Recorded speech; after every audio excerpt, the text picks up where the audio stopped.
We're here at the Property Investor Show with David Sanderman, Managing Director of EI Group. David, your company specialises in auction property. Indeed, yes. So can you tell us first of all a little bit about you, yourself, Right. What's your background? Yes, I bought my first property at auction in about 1983, and throughout the 80s I was buying and selling in London, sometimes through estate agents, sometimes at auction, developing property, built some new houses. But towards the end of that period, I was getting frustrated in not knowing what was happening in the auction industry. There was no central resource of information, so I thought I'll set one up. And the Essential Information Group was born in May of 1990. Right. Okay, so you've been going quite a long time. 21 years, yes. 21 years, wow. And what sort of changes have you seen in that time? Has there been an explosion of interest in the auction market? Very much so. I think our service made the information available to members of the public. So in the 80s, auctions were the preserve of dealers. It was all dealers. No public were almost not admitted, and they couldn't really find out what was going on. Our service and the auctioneers as well have gone out of their way to allow general members of the public the opportunity to see what's coming up for sale at auction and to have the information they need. And of course the internet has really played into our hands, where now we can download legal documents, catalogues, etc., and indeed follow auctions online. So it really has opened it up to the wider market. Okay, David, could you give us, in a nutshell, your top 5 tips for people if they want to buy at auction? Certainly, Sarah. First thing is maximise your choice. If you only know about one property coming for sale, that's the only one you can buy, and I suggest you look on our website and we'll tell you about every possible property which matches your criteria. That's tip number 1. Secondly, you've got to know the history of the property.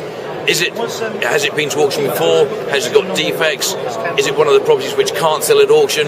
Again, you must know that, otherwise you can spend a lot of money researching the property to no avail. And that's really my next tip, is you've got to do your homework on the property.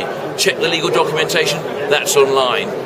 View the property. It's amazing the number of flats which are on the market now which are advertised as 2-bedroom flats, but if you look at the lease plan, they're only a 1-bedroom flat. That's the kind of thing, so you must view the property and do your research. Thirdly is understand the guide price. A lot of people think that the guide price is an estimate as to what the auctioneer thinks the property is going to sell for. It's not. It really isn't that. What it is, the guide price is a very good indication as to where the reserve is going to be set and where you could buy the property. But I see a lot of properties where the guide price might be £150,000 and the reserve is 150, and yet it sells for 250. So don't rely on the guide price as to what you might have to pay for it. Again, our site would give you a good indication.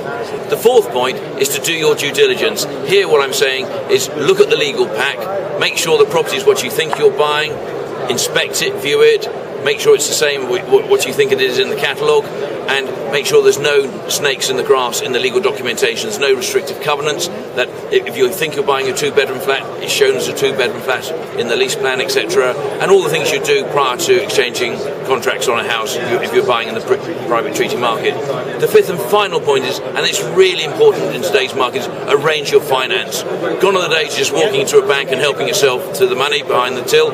You have to make sure you've got the money, the finance in place. What a lot of our clients are doing now is buying the property with bridging finance.